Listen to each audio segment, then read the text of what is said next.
Salut à tous, donc je vous reprends juste pour une petite vidéo rapide pour un problème récurrent, donc sur une série 1 E87. Donc il y a toujours ce fameux boîtier qui est ici, qui est situé là de côté, donc qui gère en fait tout ce qui est fonction de radar de recul. Voilà, donc en fait ce boîtier là donc prend la flotte et du coup ce qui se passe c'est que il prend la flotte et vous avez tous les composants qui lâchent parce qu'ils baignent dans la flotte. Donc du coup la solution, ce qu'il faut faire, c'est très simple. Vous voyez les petits capuchons qui sont là, donc il y a deux petits capuchons, vous les percez. Vous les percez et en fait ça va évacuer l'eau. L'avantage en plus de percer ces bouts de plastique, c'est qu'on ne perce pas dans la tôle, donc après ça risque pas de rouiller. Donc c'est uniquement le percement au niveau des petits capuchons là.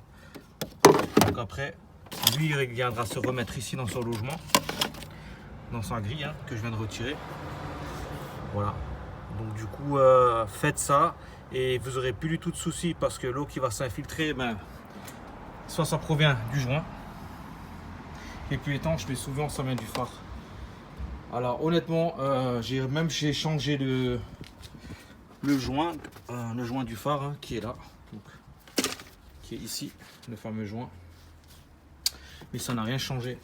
Donc du coup je pense qu'en fait avec la chaleur, ce qui s'est passé c'est que le plastique du phare a dû travailler et donc du coup c'est plus étanche. Chez moi je voulais pas mettre du silicone parce que c'est dégueulasse, c'est le silicone, avec le temps ça tient pas.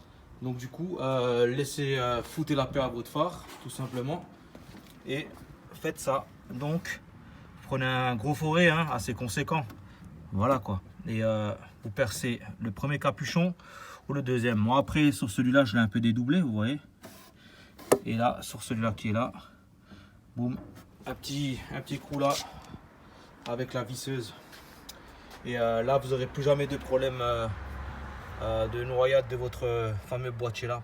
En plus il n'est pas donné et il est dur à trouver, c'est le Bosch, c'est celui-là quoi. Voilà, donc si ça peut aider. Après comme j'ai dit, je suis pas youtubeur, mais voilà, j'essaie d'aider les personnes comme moi qui cherchent des solutions sur YouTube et pour essayer de se débrouiller seul. Parce que parfois les interventions en garage, on se fait pigeonner, il faut dire clairement le mot, et on n'est pas toujours satisfait du boulot. Après je dis pas que tous les mécanos, tous les garages c'est des arnaqueurs, mais bon voilà, comme on dit, il y a un proverbe qui le dit bien, on n'est jamais mieux servi que par soi-même. Voilà, donc ce sera tout pour cette vidéo.